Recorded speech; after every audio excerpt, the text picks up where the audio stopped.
जय श्री राम, जय श्री राम।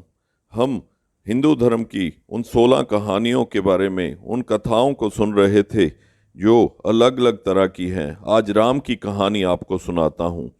शोधानुसार पता चलता है कि भगवान राम का जन्म 5114 ईस्वी पूर्व चैत्र मास की नवमी को हुआ था। अयोध्या के राजा दशरथ के 4 पुत्रों में सबसे बड़े पुत्र थे भगवान राम। दशरथ की 3 पत्नियां थी, कौशल्या, सुमित्रा और कैकेयी। राम के 3 भाई थे, लक्ष्मण, भरत और शत्रुघ्न। राम कौशल्या के पुत्र थे। सुमित्रा के लक्ष्मण और शत्रुघ्न 2 पुत्र थे। कैकेयी के पुत्र का नाम भरत था। भरत को राज सिंहासन पर बैठाने के लिए कैकेयी ने दशरथ से राम के लिए 14 वर्ष का वनवास मांग लिया था।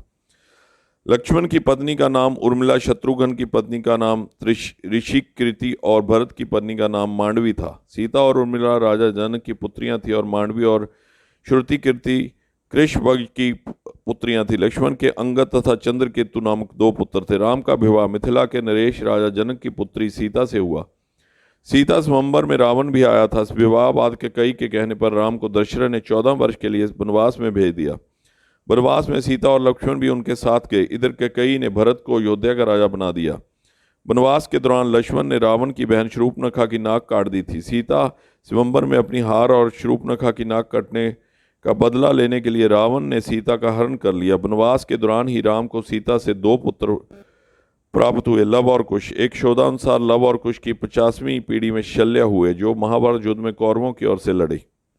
राम ने सीता को रावण के चुंगल से छुड़ाने के लिए संपाति, हनुमान, सुग्रीव, विभीषण, मैंद, द्विविद, जाम्बवत, नल, नीर, तार, अंगद, धुरम, सुषेण, केसरी, गज, पनस, बिनित, रंभ, शरभ, महाबली, कंपन, गभाष, दगमुक्ष, गव्य और गंधमादन आदि की सहायता से सेतु बनाया और लंका पर चढ़ाई कर दी। लंका में घोर युद्ध हुआ और परकर्मी रावण का वध हो गया।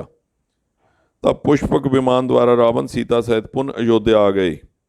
इस सारे घटनाक्रम में हनुमान जी ने राम का बहुत साथ दिया, इसलिए हनुमान जी राम के अनन्य सहायक और भक्त सिद्ध हुए। भगवान राम को हनुमान ऋष्यमुख पर्वत के पास मिले थे। महत्वपूर्ण घटनाक्रम क्या हुआ? गुरु विशिष्ट शिक्षा दीक्षा लेना, विश्वामित्र के साथ वन में ऋषियों के यज्ञ की रक्षा करना और राक्षसों का वध, राम स्वयंवर, शिव का धनुष तोड़ना, वनवास, केवट से मिलन, लक्ष्मण द्वारा शूर्पणखा ब्रजमणि की नाक काटना, खर और दूषण का वध, लक्ष्मण द्वारा लक्ष्मण रेखा खींचना, स्वर्ण हिरण मारीच का वध, सीता हरण, जटाजू से मिलन, कबंध का वध, शबरी से मिलन, हनुमान जी से मिलन, सुग्रीव से मिलन, दुधुम्बी और बाली का बंध, संपाति द्वारा सीता का पता बताना, शोक वाटिका में हनुमान द्वारा सीता को राम की अंगूठी देना, हनुमान द्वारा लंका दहन सेतु का निर्माण, लंका में रावण से युद्ध, लक्ष्मण का मूर्छित होना, हनुमान द्वारा संजीवनी लाना और रावण का वध, पुष्पक विमान से अयोध्या आगमन, राम की जल समाधि। अयोध्या आगमन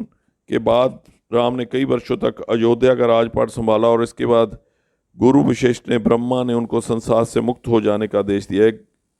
यह घटना आप किसी ने भी नहीं सुनी होगी, तो आप इस तरह की घटना, इस तरह की कथाएं सुनते रहें और हमारे साथ जुड़े रहें। जय श्री राम।